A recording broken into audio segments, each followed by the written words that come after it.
Hey there, in this video I'm going to walk you through how to do the most regressed version of a hip hinge movement, and we're also going to add in some thoracic extension there as well. Now this is a great starting movement if you're working to learn or relearn that fundamental movement pattern of a hip hinge. It's going to help you to learn how to stabilize that lower back whilst you move your hips.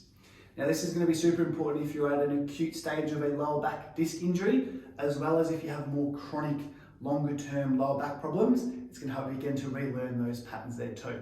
So all you're going to need is a yoga mat and a bit of space on the floor, and we'll get into that now. Okay, so you're in the starting position like so, and I'm going to start in the upright position and use the knife edges of your hands here to pop them at the front of your hip.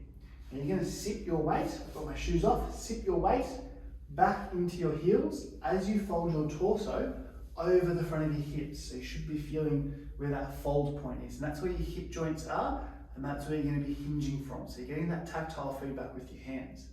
Now, in this position, you're going to need to make sure that you're in a neutral spine type of posture or position. You can just have a bit of a play around by tucking your hips under and then tucking your hips the other way. Find that midpoint. That's going to be sort of where you feel the most relaxed, but also the most stable. Now, it is harder in this position to lose that neutral spine, but just keep that in mind. Now, when you're starting again, you've got your hands at the front of your hips. From here, you've got your neutral spine, and you're going to be lifting and pushing forwards.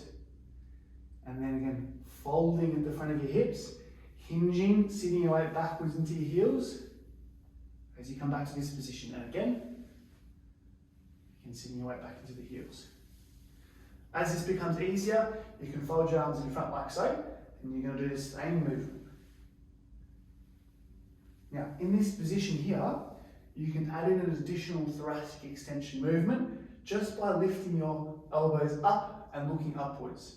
That's going to get an additional amount of extension through your mid-back, which is really important. We find that's really beneficial for acute lower back pain cases, as often those thoracics become quite rigid and stuck there too. So in this position, lifting your elbows up, coming back, and pushing up. Again, hinging up through your elbows, and again. Now repeat this up to 50 times, up to twice a day. Now to start with, that's most likely going to be too much.